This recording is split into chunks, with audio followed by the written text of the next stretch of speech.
Count it down. Let's hear a debt-free scream. 3, 2, 1. I'm debt-free. When you guys finally took that step and you realized, hey, we're going to do something about this, how did you get educated on actually getting out of debt, and then what steps did you take? So I'm a 0 to 100 kind of guy. I don't know how to do anything in the middle. So once literally when I found out, it was September 1st, and I went to make that mortgage payment and I couldn't. And I don't think I slept that night. I was researching everything you could possibly research on the internet to try and figure out what was going on here. And the next morning I woke up and burst into the bedroom and said, Tara, that's it. We're not going out to eat. We're getting out of debt. I'm going to teach you about the debt snowball. I listened to Dave Ramsey all night, and she's like, whoa, let's pump the brakes a little bit. I'm like, nope, no pumping the brakes. And she's like, let me go get my coffee. I'm like, you better be making that coffee because we're not buying Starbucks anymore. It was a full blown transition. And I think I started definitely. I owe all of my debt freedom to Dave Ramsey, and throughout the past 3 years, his teachings and my philosophies have, they've come and gone, and they've kind of diverged apart. There's some things that are definitely different, but like I said, my YouTube channel started as Baby Steps Brad, and I without that knowledge and without him giving me that tough love, I'm a tough love kind of person. I think that I never would have been able to succeed. And then also too, being grounded by my wife and having that extreme support system.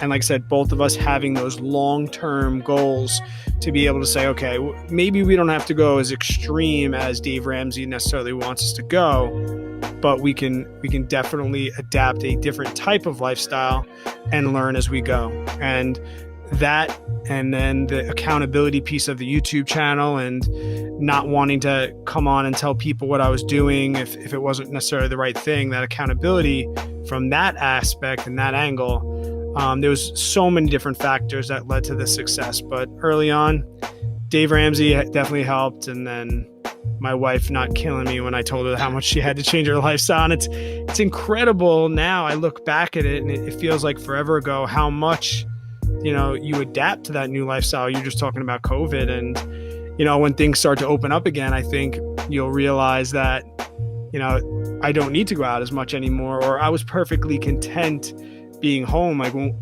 we got out of debt, the number one thing people kept asking us is like, where are you going? You gonna travel? What are you gonna do now that you're debt free? And we just looked at each other and said, we're kind of just gonna keep doing what made us successful over the past 2 years, and nothing really has changed. We're both the same simple people as we learned to be over the last couple of years.